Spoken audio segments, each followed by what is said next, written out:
ત્રીજો શ્લોક, ત્રીજો પૂરો કર્યો હતો, એટલે ચોથો લેવાનો.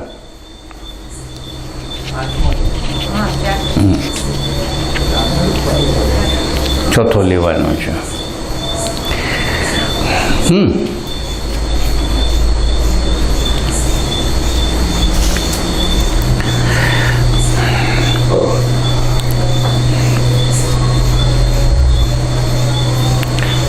આપણે ગઈકાલે જે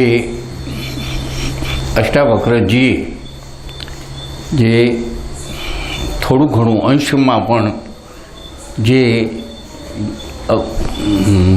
અભિમાન રહી ગયું હોય, અહંકાર રહી ગયો હોય, અને એનું નિવારણ માટે થઈને કંઈક થોડા ઘણા 4 શ્લોકમાં એમણે કીધું. હવે એ ગયા પછી એમની પોતાની હવે ખરેખર સ્થિતિ શું છે એ એમણે ગઈકાલે 3 શ્લોકમાં કીધું. આજે 1 શ્લોક બાકી રહી ગયો, તો કાલે એ શ્લોકમાં આપણે આજે જોઈએ કે એમનું ખરેખર સ્થિતિ એમની પોતાની શું છે. એમ કહે છે, હું ખરેખર સર્વભૂતોમાં છું. એમણે એમ કીધું છે, જનક રાજાની પોતાની જે છેલ્લી અનુભૂતિ થાય છે એ અનુભૂતિમાં એમ કહે છે કે હું ખરેખર સર્વભૂતોમાં છું અને સર્વભૂતો મારામાં છે. આ જ ખરું જ્ઞાન છે.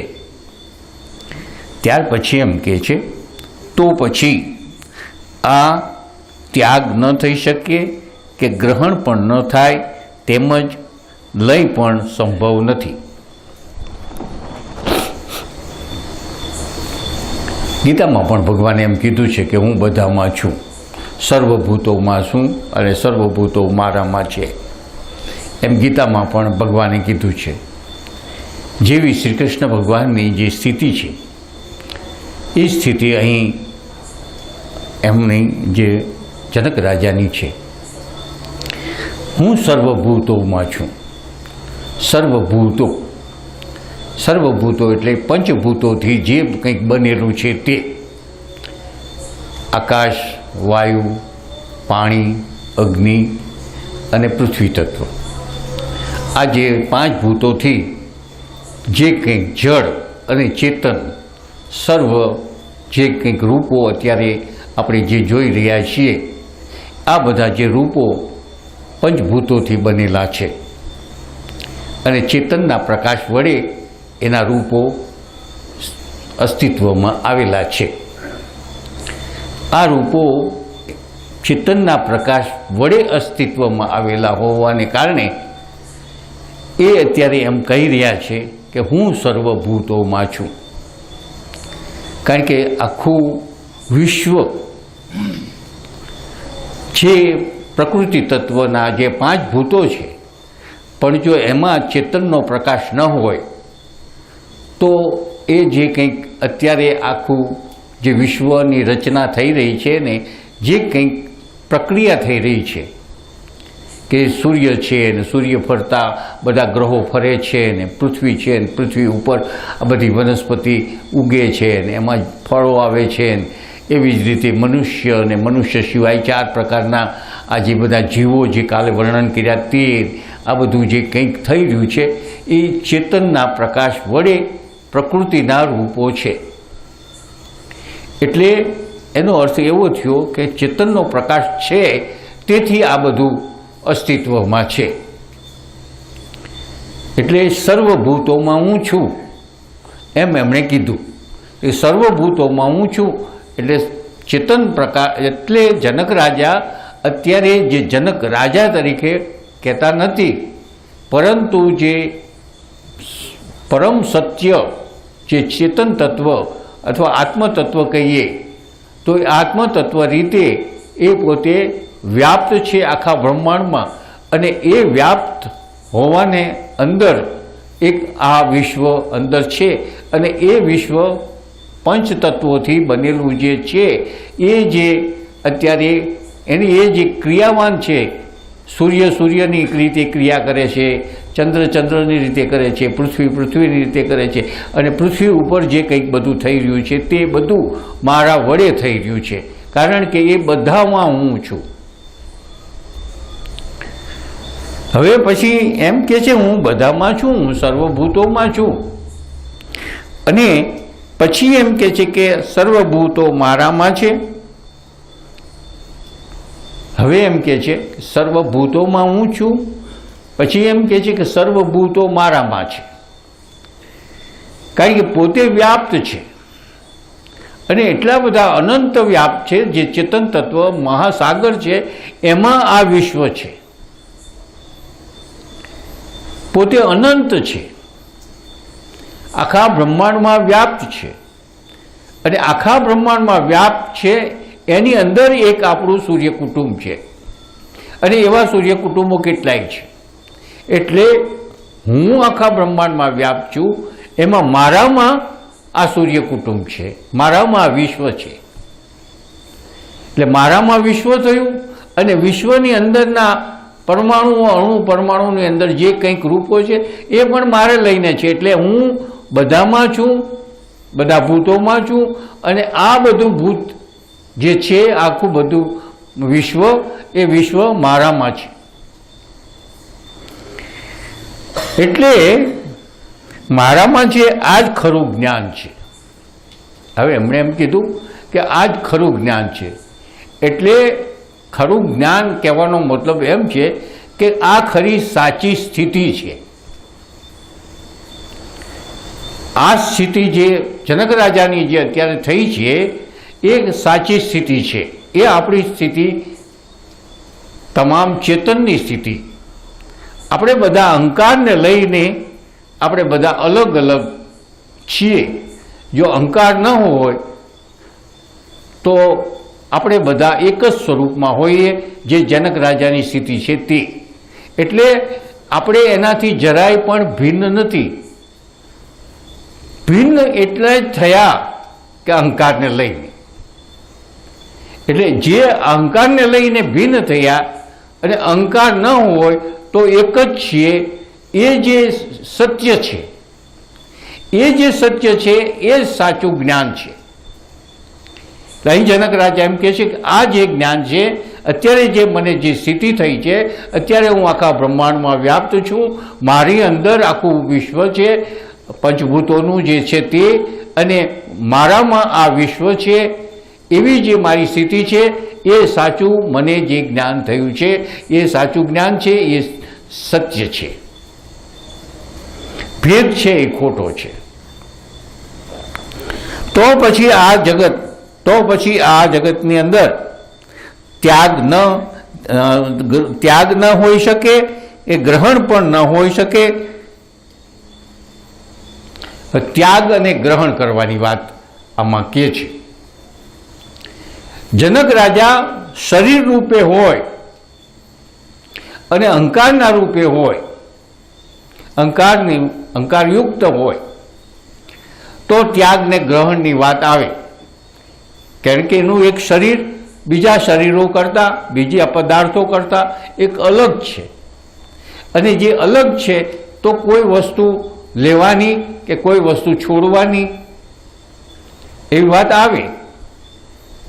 પણ અત્યારે જે જનક રાજા અત્યારે કહી રહ્યા છે તે શરીર ભાવે નથી કહેતા.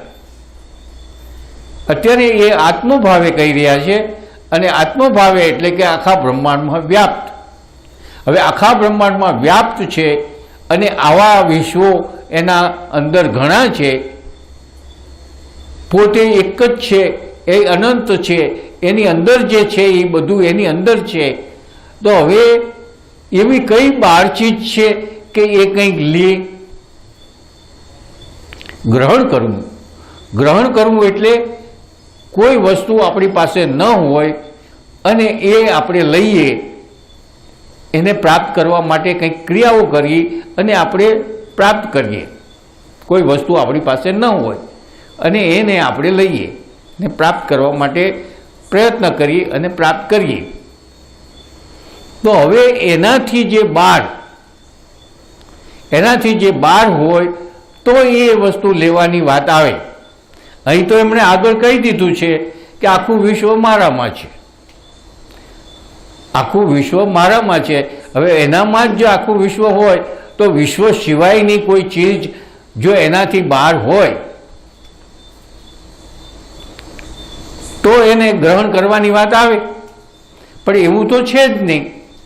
ગ્રહણ કરવાનું જેવું ક્યાં છે? કારણ કે એ પોતે અનંત છે, એનાથી બહાર કંઈ છે જ નહીં. એ બહાર જેવી ચીજ જ નથી. એનાથી જે કંઈક બહાર જેવું, બહાર અનંત કીધું, હવે એનાથી બહાર શું હોય? અસીમ કીધું, એટલે જેની સીમા જ નથી તેવું. એટલે એમ કહે છે કે મારે હવે મારી આ સ્થિતિ થઈ છે, આવી સ્થિતિ છે કે તમામ પંચભૂતો મારામાં છે અને એમાં બધામાં હું છું. હવે આવી સ્થિતિ હોવાને કારણે મારે કોઈ ગ્રહણ કરવાનું રહેતું નથી. પછી એમ પણ કહે છે કે મારે ત્યાગ કરવાનું પણ રહેતું નથી. છોડવું તો છોડવું શું? અને છોડીને મૂકે ક્યાં? કોઈ પદાર્થ એની પાસે બધું એમાં જ છે, એની મય છે, એ એક જ છે. અને એનાથી કોઈ પદાર્થ બહાર છોડે અને છોડીને બહાર મૂકે ક્યાં? કોઈ આખે પોતે અનંત છે. એટલે અહીં એ જગ્યાએ એમ કહે છે કે મારે કંઈ પણ ત્યાગ કરવાનું પણ નથી, કંઈ પણ ગ્રહણ કરવાનું નથી. આવી સ્થિતિ મારી છે એમ પોતે પોતાના ગુરુજીને કહે છે. છેલ્લા વાક્યમાં એ એમ કહે છે, કારણ કે વારંવાર અષ્ટાવક્રજી એમ કહેતા હતા કે તું એમાં લઈ થા, તું તારા સ્વ સ્વરૂપમાં લઈ થા, તું તારા સ્વ સ્વરૂપમાં લઈ થા. એટલે કે તું તારું જે સાચું સ્વરૂપ છે, જે સચ્ચિત આનંદ સ્વરૂપ છે, એમાં તું લઈ થા. તો અહીં એનામાં પણ જવાબ આ ચારેય શ્લોકની અંદર દઈ દીધો છે કે આમાં લય થવું સંભવ જ નથી. લય થવું સંભવ નથી એમ કહે છે. એટલે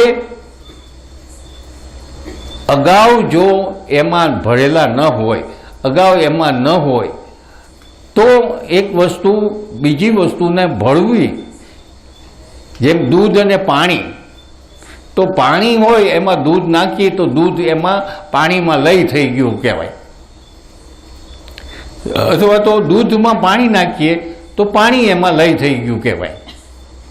પણ બે વસ્તુ અલગ અલગ હોય અને એને એક કરીએ તો એ આપણે એમ કહેવાય કે આ એમાં લય થયું. પણ આખા હમણાં આગળના ભાગમાં એમ કહેવાય ગયું કે આખા બધામાં હું જ છું. જળ ચેતનની અંદર, તમામ પંચભૂતોની અંદર હું છું. તો હવે એ પોતે છે અને પોતે એમાં ભળી ગયેલ છે. હવે એમાં લય થવાની વાત ક્યાં આવી? લય જ છે ને લઈને એક જ છે. ગઈકાલે કીધું ને કે જેમ બરફનો ગાંગરો, બરફનો કટકો હોય અને એ પાણીમાં નાખીએ તો પાણીમાં નાખ્યા પછી હવે બરફનો કટકો અને પાણી અલગ છે જ નહીં, માત્ર શીતળતાને કારણે એ અલગ છે. શીતળતાના કારણે અલગ છે. શીતળતા બેયની સરખી થઈ જશે એટલે એ પાણી છે.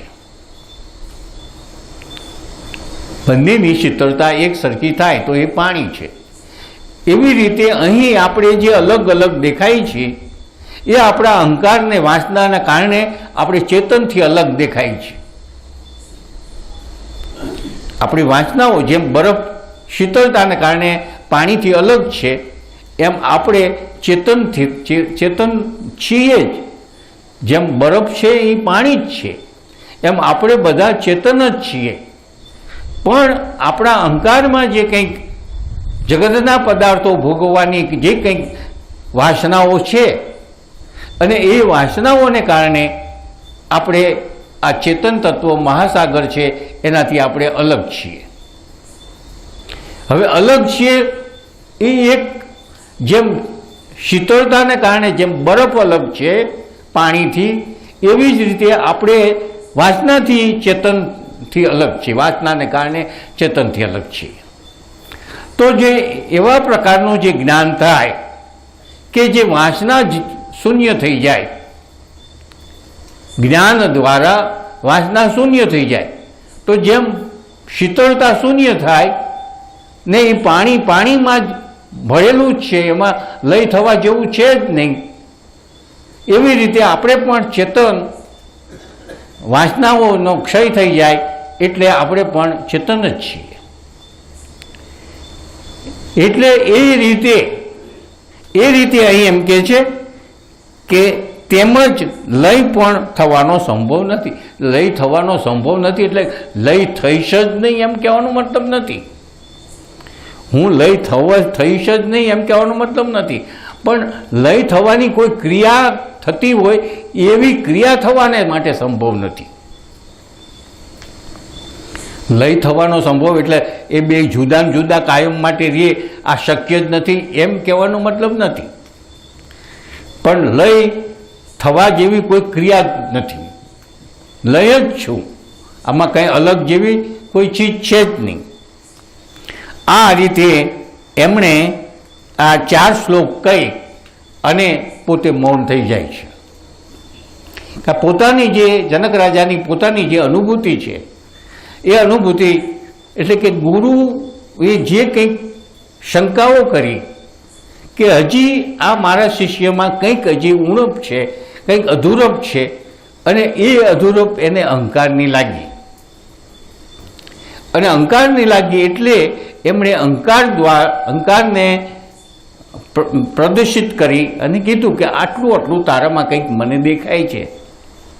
અને એ જે દેખાણું એ હકીકતે એવું નથી, હું જાણું છું, સમજું છું, મેં એ પણ જીવનમાં ઉતારી લીધેલું છે. એ એમણે આ 4 શ્લોકમાં કહી દીધું કે આમાં હું જે આપ કહો છો એ જ રીતની મારી ખરેખર સ્થિતિ છે, પણ આપને જે કંઈક દેખાય છે એ એવું હકીકતે નથી.